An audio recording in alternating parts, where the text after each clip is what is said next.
El Señor está con ustedes. Proclamación del Santo Evangelio según San Mateo.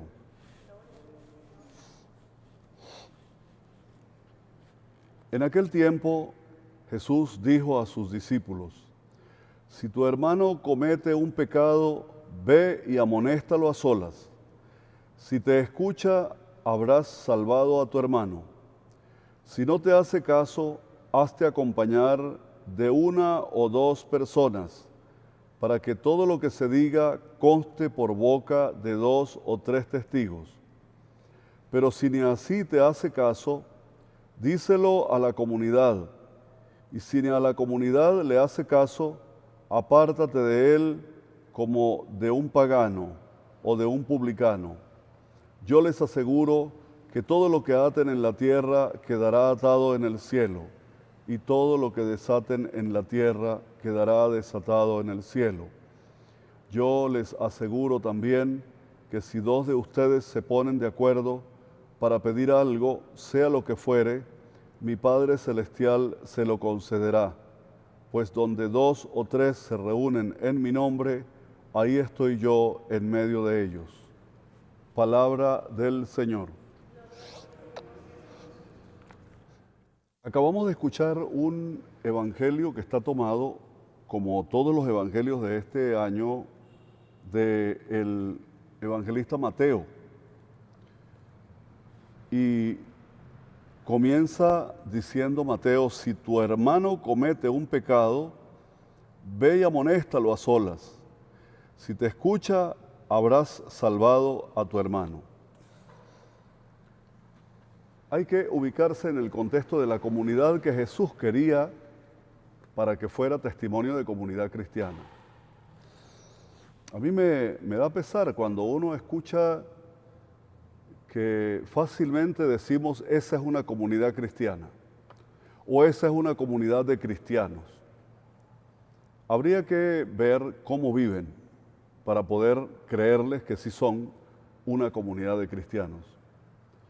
Aquí se habla del perdón. ¿Por qué se habla del perdón? Porque en una comunidad cristiana debe reinar la paz. Esa es la primera nota de una comunidad cristiana.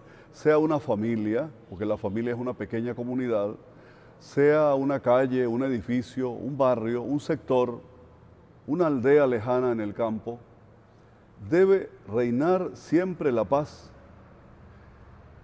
¿Y la paz por qué? O sea, debe reinar la paz en una comunidad cristiana por dos razones.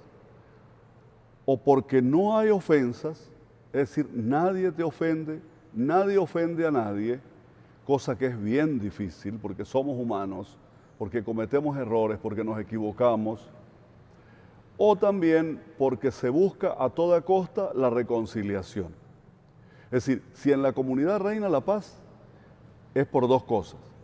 O porque nadie dice una grosería, por hablar en criollo, porque nadie ofende a nadie, o también porque es una comunidad que a toda costa busca reconciliarse, no guardar odios, no guardar rencores. Esa sería una comunidad verdaderamente cristiana. Por eso, el Evangelio de hoy nos muestra que cuando un miembro de la comunidad cristiana se cierra a la reconciliación, se considera o se le debe considerar como un extraño a la comunidad. Así eran las primeras comunidades cristianas. Si se cierra al perdón, si no quiere perdonar, ni tampoco quiere reconocer su error, esa es una persona que no puede formar parte de la comunidad cristiana. Así era la vida de las primeras comunidades. Piensen ustedes qué hermosa sería la vida si ese cristianismo así radical lo lleváramos a la práctica. Entonces, si un miembro se cierra a la reconciliación, al perdón, o a pedir perdón y a reconocer sus errores, pues dice, y así lo mandaban las normas de las primeras comunidades cristianas, que el líder de la comunidad, llámese párroco, llámese acompañante espiritual, llámelo como sea, tenía la autoridad para excluirlo de la comunidad. Si no se le castigaba, no se le metía a la cárcel, no. se le excluía de la comunidad. Más castigo quiere, que te excluyan, que tú seas una persona que ya no puede formar parte de la comunidad, que ya no participas de nada en la comunidad. Ese era el castigo de las primeras comunidades cristianas para quienes se pasaban de violentos, de ofensivos, para esa gente que no perdonaba. ¿Cuántas veces en nuestras comunidades aquellas personas que viven su vida como los guapetones de barrio, violentando los derechos de los más humildes y con la soberbia de no perdonar ni valorar a los más humildes, no solo se les tiene respeto, sino que muchas veces se les aplaude porque son así? Y cuando me refiero a guapetones de barrio, me refiero a guapetones del edificio, a guapetones de la cuadra, a guapetones de la urbanización o a guapetones porque tienen un cargo, porque tienen poder, entonces yo puedo, con ese poder que tengo o en la comunidad o en el municipio o en el estado, atropellar a la gente, ¿no? ¿Cuántas veces se le toma en cuenta a ese tipo de gente en lugar de corregírsele? Hay de aquel o de aquella que en lugar de promover la reconciliación y el encuentro, se dedica a crear estructuras de odio y de venganza en la comunidad. Ojalá y tanto líder, llámese comunitario, político, entendiera esto. Lo más triste es que se promueve el odio y por otra parte se llama cristiano. Se dice que es cristiano y tiene el fusil debajo de la mesa para disparar. ¿Cómo puede hacerse cristiano y ser cristiano así? Luego, cuando seguimos mirando más adelante en el Evangelio, nos damos cuenta de que hoy Jesús se refiere al valor de la oración. ¿Cómo es eso? El que no se reconcilia, el que odia, el que atropella a los demás. Y luego Jesús nos habla de la oración. ¿Cómo yo uno esas dos cosas? Bueno, se refiere Jesús al valor de la oración, pero en un contexto, óigase bien, donde o no hay ofensas o hay capacidad de perdón. Ahí puede haber oración. Solo así es posible que dos o más se sienten en su nombre.